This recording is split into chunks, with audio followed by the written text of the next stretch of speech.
Hello বন্ধুরা, চলো দেখে নেবো এই মুহূর্তে তোমার পার্টনার তোমাকে নিয়ে কি ফিল করছে, তার ট্রু ফিলিংস কি রয়েছে। 9 অফ কাপস, দেখো ও কিন্তু মনে করে তুমি ওর উইশ, তোমার মধ্যেই ও নিজের সব কিছুকে খুঁজে বেড়ায় এবং খুঁজে পায়ও। কিন্তু এই মুহূর্তে আমি দেখতে পাচ্ছি তোমাদের সম্পর্কটা কিন্তু নষ্ট হয়ে গেছে কোনো কারণে, যার কারণে কিন্তু তোমার পার্টনার কিন্তু ভয় পাচ্ছে, তোমাকে হারানোর ভয় ওর মনে কিন্তু জন্ম নিয়েছে। ম্যাজিশিয়ানের এনার্জি এসছে, তোমাকে ম্যানিফেস্ট করছে, তোমাকে ফিরে পেতে চাইছে, ঠিক আছে। কিভাবে তোমার সাথে সম্পর্কটা আবার শুরু করা যায় সারাক্ষণ কিন্তু মাইন্ডে এটাই চালাচ্ছে। জাস্টিসের কার্ড এসছে, এই সম্পর্কটা ও জাস্টিস দিতে চায় এইবার। এতদিন যদি তোমার সাথে ইনজাস্টিস করেছে, আবার কিন্তু তোমাকে জাস্টিস দিতে চায়।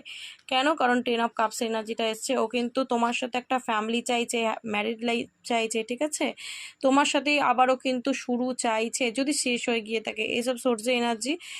তো এতদিন যদি ওর কাছে ক্ল্যারিটি ছিল না, এবার কিন্তু ক্ল্যারিটি আসছে, মানে ও কীভাবে এই সম্পর্কটাকে এগিয়ে নিয়ে যাবে সেটা কিন্তু ভাবনা চিন্তা করছে, এবং সারাক্ষণ কিন্তু মনের মধ্যে তোমাকেই ধরে রেখে দিয়েছে, ঠিক আছে। ডেফিনেটলি তো তোমার পার্টনার কিন্তু তোমার সাথে 10 অফ কাপস, তোমার সাথেই কিন্তু মানে ম্যারেজ, তোমার সাথেই শুরু, তোমার সাথেই শেষ, এরকম একটা এনার্জি কিন্তু মনের মধ্যে রাখছে, ঠিক আছে। তো এনার্জিটা কিন্তু খুব ভালো, এনার্জিটাকে ক্লেম করো। Thank you so much.